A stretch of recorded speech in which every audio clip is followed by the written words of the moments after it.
Pro Group Management. Workers' comp that works for you.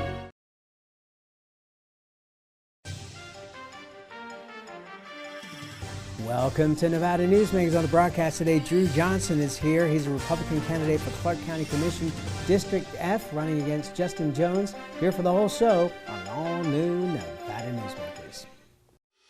Liberals Steve Sisolak and Aaron Ford. Socialism out of control. Releasing violent criminals, special interests over our children, and crippling shutdowns on small businesses. It's time for a conservative approach. Republican Tisha Black. A mom who will put our kids first. A self-made businesswoman who will stop government overreach. And Tisha backs the blue. She'll get tough on crime. Tisha Black, the conservative choice for Attorney General. With Nevada's only transplant center and verified burn center, the science is here. With award-winning cardiologist and the state's only dedicated heart failure clinic, the talent is here. With Nevada's most advanced robotic surgery, the technology is here. And with the Silver State's only designated pediatric trauma center, hope is here. All because we are here. UMC. The Nevada Builders Alliance has been protecting the interests of the construction industry for over 50 years. Our programs save members thousands of dollars every year and allow them to provide much-needed benefits to their employees. Our industry also allows Nevada to grow. If you're thinking about a career in the construction industry, reach out. And if you haven't thought of a career in construction, what are you waiting for? We are the Nevada Builders Alliance. Nevada Newsmakers Studio is located at the headquarters of the Nevada Trucking Association. Motion and purpose are a truck's greatest virtue. This is Nevada Newsmakers with host Sam Shad, a no-holds-barred political forum. Now, from the Nevada Newsmakers broadcast headquarters, here is Sam Shad. And back on Nevada Newsmakers, we're pleased to welcome to the program for the first time Drew Johnston. He is candidate for Clark County Commission District F. That is the seat that Justin Jones currently holds. We did invite Commissioner Jones to be on the program, and at this time he has declined to be on the program, but Drew Johnston is here, so welcome to the program, sir. Thanks for having me, Sam. I appreciate it. You're very welcome. A lot of people, especially in northern Nevada, have no idea who you are, and there may be quite a few people in southern Nevada that don't know you either. So just spend a couple of minutes giving us a little background, please. Yeah, absolutely. I've spent my entire career fighting for conservative principles. I went to school for public policy at Pepperdine. I started working at the National Taxpayers Union, the American Enterprise Institute, and I actually started Tennessee's version of the Nevada Policy Research Institute. So I've spent my entire life fighting for lower taxes, school choice, limited government, government accountability. After I got done with my think tank, I moved to DC for a while, worked at the Washington Times, and worked at several other think tanks as a sort of government watchdog expert. So I'm on Fox News a lot. I've got columns in Newsmax and Daily Caller and Town Hall. And over the course of my career, it's been estimated that I've saved taxpayers more than $20 billion. So being a government watchdog is something that I'm really proud of. And I hope to bring that sort of mentality to the Clark County Commission, because right now it really needs it. There's so much waste, fraud, and abuse of our tax dollars. Okay, so let's tackle all three of those: waste, fraud, and abuse. Let's start with waste. Where do you see the waste? You know, one of the biggest places where I see waste in Clark County is actually with the RTC, which is the Regional Transportation Authority. So there are a lot of instances where bids go to friends of commissioners and friends of high-ranking bureaucrats and things like that. So there's a lot of opportunities to really open up and add some transparency to the way that bidding is done and contracting is done. Another way is there was a situation last year where the county gave $300,000, which doesn't seem like a lot, but when you think about what this is for, it's crazy, to paint electric boxes next to roads and basically put fancy graffiti on. You could have just held some sort of a contest with high school students and gotten that done for free, but instead we paid $300,000. So there are hundreds of examples like that. Okay, may I ask you, are there any examples of criminality that you're suggesting in terms of these bids?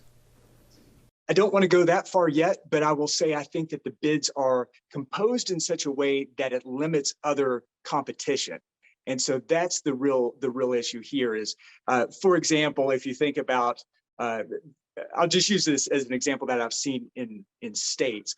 They'll give out vending contracts for vending machines, and they'll say, we want a soda that has 205 calories, and there's only one soda that has 205 calories, so it goes to Pepsi over Coke or Coke over Pepsi. That's the sort of thing I'm seeing here in Clark County when I look at these contract proposals. Okay, is there an actual example that you can give, or are you just throwing this out there? So the best example I can give is with the cameras that go inside buses.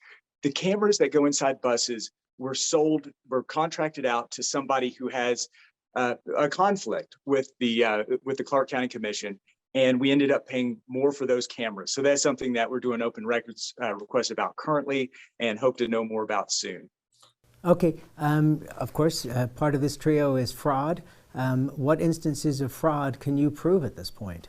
Yeah, the instance of fraud that I think is pretty out there is with my opponent, Justin Jones, who is under investigation right now for a quid pro quo situation with Governor Sisolak. So the story is that there was a developer trying to develop a property near Red Rock, and Jones at the time was running for this seat 4 years ago, but he was actually serving as an attorney for Save Red Rock. And he was trying to keep this proposal from being built, this project from being built. So Sisolak at the time was a commissioner. He went to Sisolak and said, if you can table this vote on allowing this project to take place, I will make sure that you, in these last few weeks running for governor, have the support of environmental groups and have the donations of environmental groups. And the reason he wanted it tabled is because once he got took this seat and one other person did, they would be able to vote against it. They would have the votes to kill it. And so Sisolak took that agreement. Everything took place that Justin Jones proposed. And then miraculously, as there are court cases about this, and the media is looking into it, his text messages from the day that this discussion took place magically disappeared. So that's the fraud that I'm really concerned about right now. All right, so it's an accusation of fraud that hasn't been proven at this point in time. Is that correct? Correct. So this is something that's been reported on by the RJ and several other media outlets. And just miraculously, if you ask for his text messages, which are a matter of public record, and I filed thousands of public record requests and FOIAs in my life, those are a matter of public record, and they're deleted from his phone.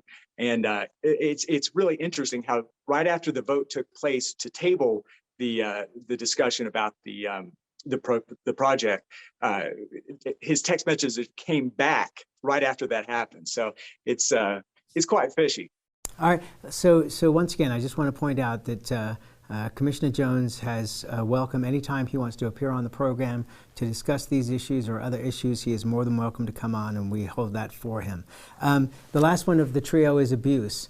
What is the main abuse that you see in the operations of Commissioner Jones? There are two real good examples I can give. One is the renaming of the airport, where 80% of the people, according to one study I saw, opposed the name change from McCarran to Harry Reid International. And rather than going to the public and saying, you know, what does the public want? And the public wants Las Vegas International Airport.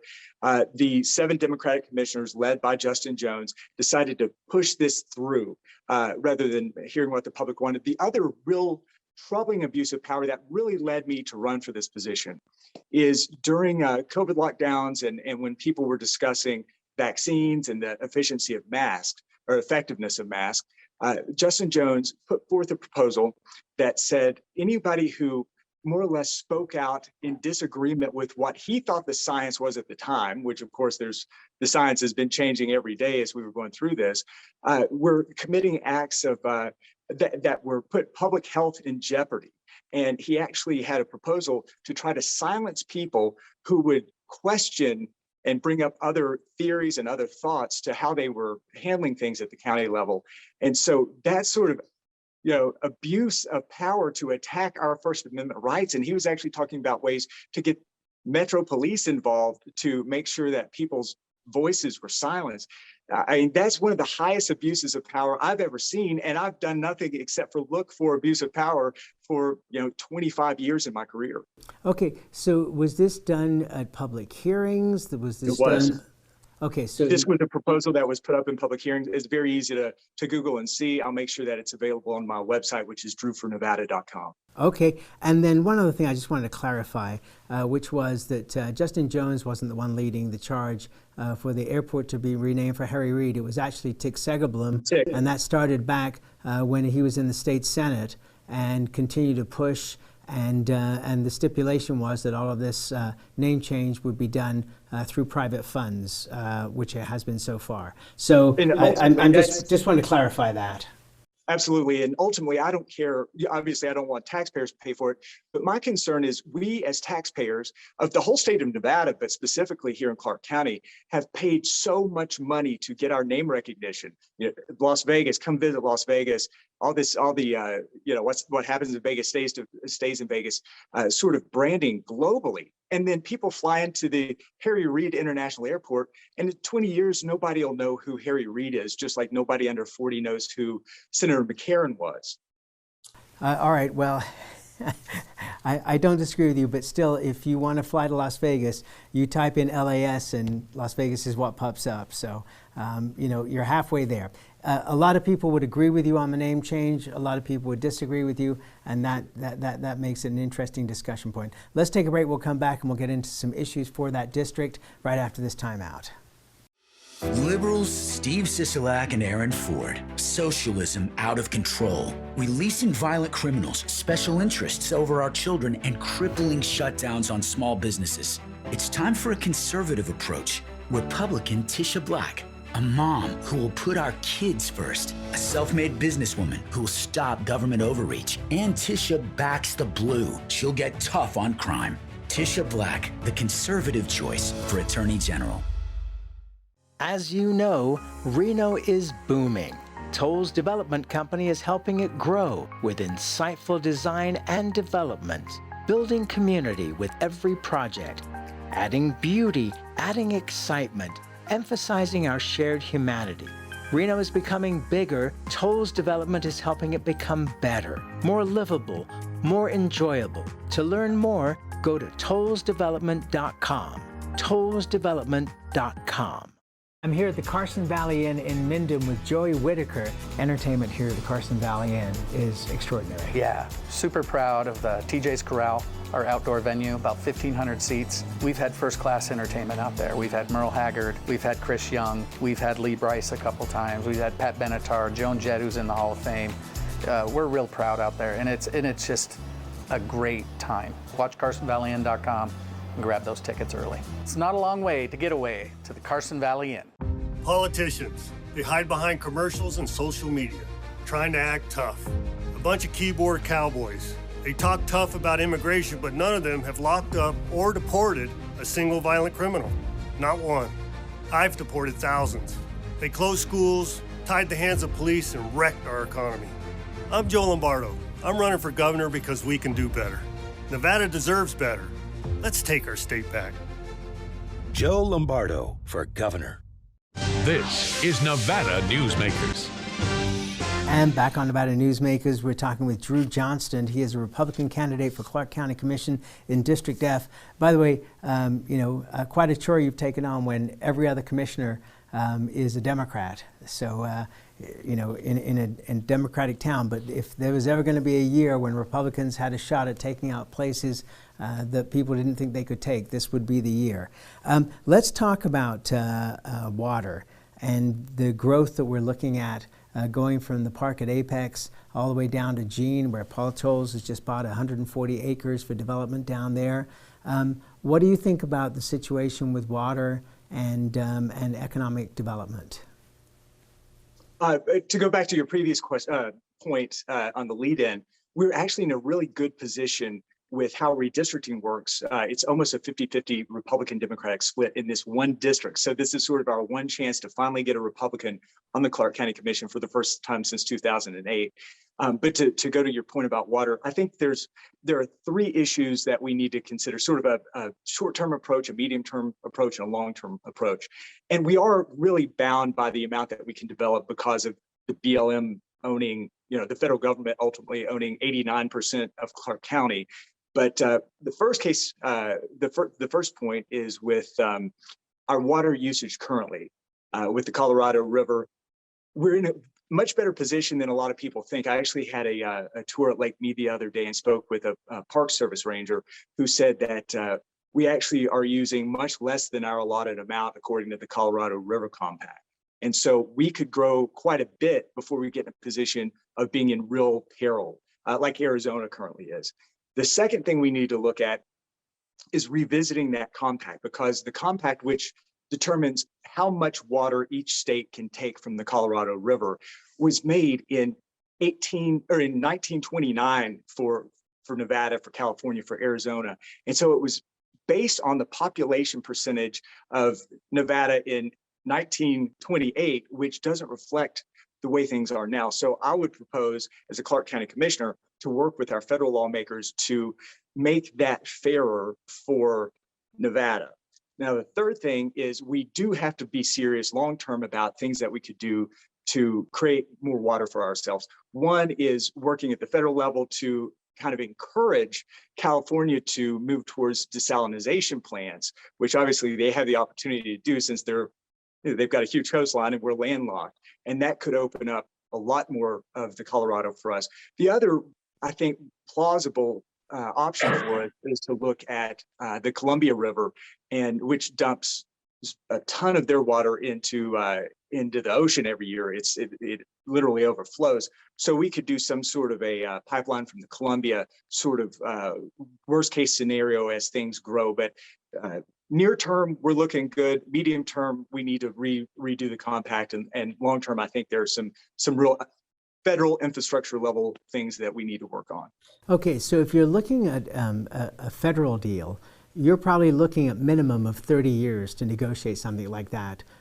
Right now, according to John Ensminger of the Southern Nevada Water Authority and Pat Mulroy before him, there continues to be informal agreements between the states to be able to move water and get things done. You're seeing the Southern Nevada Water Authority cutting a deal with the Metropolitan Water Authority in Los Angeles to be able to recapture water down there. And there's long-term plans in terms of that flood water to be able to do that. The Columbia River idea sounds wonderful, but how many billions of dollars, how many environmental issues? I mean, I can't even imagine that would take less than 100 years to be able to do. But you are 100% right that because of the controls that have been put on and the way that Lake Mead is dealt with the recharge of used water, Las Vegas continues to use less than its allotment. But getting that allotment raised, boy, I think that's a really tough one. Let's take another break and we'll come back. We got other issues to talk about for Southern Nevada right after this timeout. Liberals Steve Sisolak and Aaron Ford. Socialism out of control. Releasing violent criminals, special interests over our children, and crippling shutdowns on small businesses. It's time for a conservative approach. Republican Tisha Black. A mom who will put our kids first. A self-made businesswoman who will stop government overreach. And Tisha backs the blue. She'll get tough on crime. Tisha Black, the conservative choice for Attorney General. Modern boutique Ahern Hotel and Events Center in Las Vegas. Host meetings and events on 2 floors. Stay in luxurious rooms and suites. Unlimited branding opportunities. Regional Italian cuisine by Chef Mark Segrisi. Flexible event spaces. Full buyout options. Visit ahernhotel.com today.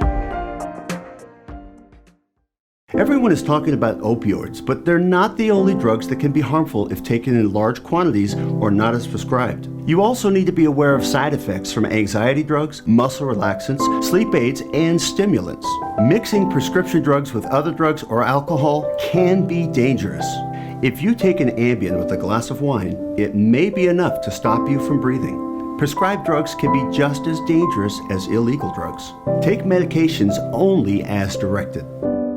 Hi, I'm Renee Summerauer, digital news anchor here at 7 at 7. Watch our streaming nonstop newscast immediately with your mobile phone. 7 at 7 is the new way for you to get every bit of local news you need in just 7 minutes. Breaking news, local neighborhood news, weather, and sports are just a click away. Reporters bring you all of what's happening in the Valley.